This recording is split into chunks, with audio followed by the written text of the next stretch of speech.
And welcome back to MeChem X. Today's guest for sustainability session is Ryan Hunt, who is co-founder and chief technology officer at Algix Bloom. So hello, Ryan, and welcome. Nice to have you here with us today. Hi, thank you. Glad to be here. So before we begin, could you tell our audience briefly what your role in the company is? Like, what are your responsibilities? What do you do exactly? Yeah, so I'm the co-founder of the company. And so for the past 10 years, we've been on a mission to build a supply chain around using algae as a tool for environmental restoration and environmental protection. So my role as a co-founder has varied over the years, but I've been involved in the technology development as well as the commercialization of our products and services. That is so cool with the algae. I mean, why are companies then investing in algae as a technology and material, which I find very fascinating, and good job doing this. Compliments. Well, if you look at algae, it's really a very unique class of organisms. There's over 30,000 different species of algae. Really? And yeah, so wow. it's a diverse class. It's not just one thing, but the algae on Earth are responsible for the majority of the oxygen production and actually capture more carbon than all of the forests on the planet combined. That's crazy. So algae is the net primary producer and can grow 10 to 100 times faster than plants and trees. So it really represents this massive opportunity to use sunlight in nature to capture carbon, to clean water, and to produce a renewable feedstock that we can convert into a wide range of bio-based products. That is really fascinating.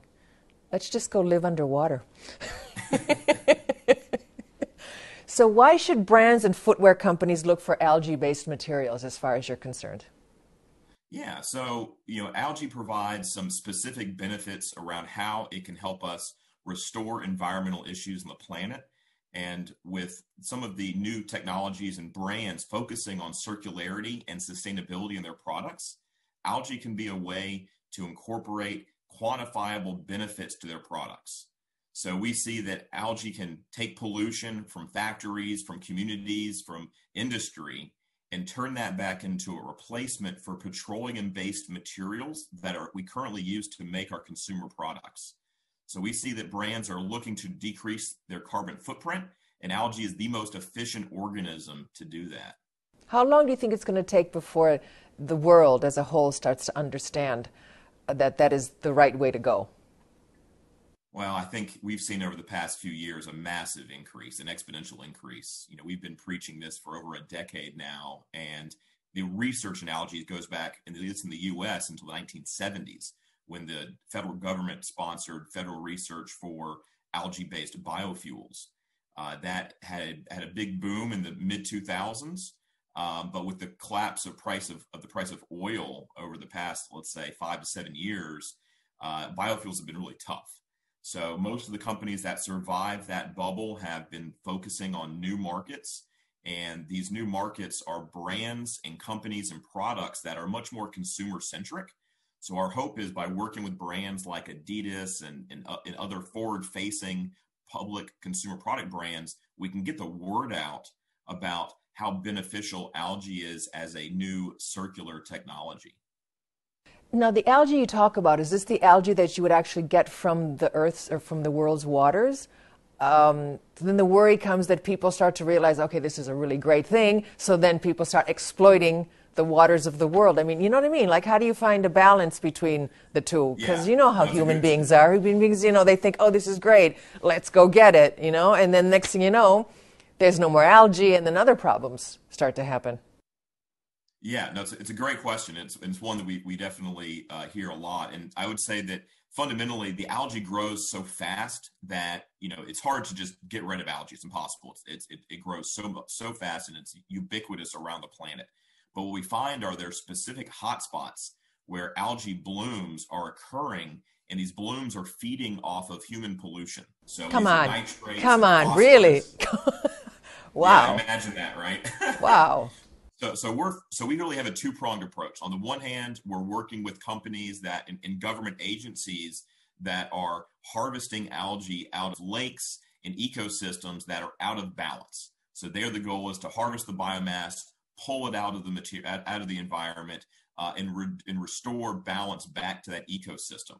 On the other hand, we also realize that as humans keep polluting, these ecosystems are going to maintain this state of inequilibrium. So how do we? So the way we address that is we go upstream. We go to the factory source. We go to the point of emission, and we intercept that pollution. We intercept those emissions at the factory, the power plant, the water plant, and we do that through cultivating algae in collaboration with these factories and partners, utility partners. So it's really this environmental protection and environmental restoration coupled together in a two-pronged approach. That's cool. So there's no harm, let's say, to the fish. No, in fact, the process of harvesting the algae returns a filtered, highly oxygenated water back to the ecosystem. And that's really the damage and the problem with algae blooms is that they can suck up all the oxygen and they can suffocate fish if it gets too dense and too thick. So the mere act of harvesting the algae restores balance and puts oxygen back into the ecosystem to really save the fish and other organisms that live in the waters. So it's a win-win situation. So let's all do this. I mean, I'm all for it. I think it's great. So it's our mission to create algae as a resource. And to do that, we need to incentivize government agencies, utility companies, and factories to view their pollution as a resource and view algae as a way to convert their pollution into a valuable feedstock that has commercial value. So by using algae to clean the water and clean air pollution, we're actually incentivizing companies to reduce their emissions into the environment. That's amazing. Ryan, how are the beneficial impacts of bloom measured and communicated? So we work with our customers and our brands by communicating the specific benefits of bloom materials through how much water has been cleaned through the harvesting process and how much carbon has been captured through the algae growth. And that is quantified based on a pair of shoes or a yoga mat or however much of the bloom materials actually being put into the product. So the brands can talk about their positive, quantifiable environmental benefit related to those specific metrics. Okay, well, that was really interesting. It was really great talking to you, and thank you for being with us here today. Hopefully next time we'll all be meeting in person someplace. Just want to thank you again and say hello to Mississippi. And thank everybody for watching. Don't miss the next appointment. Check out the updated agenda on MECAMX.themecam.com. See everybody later, and thank you.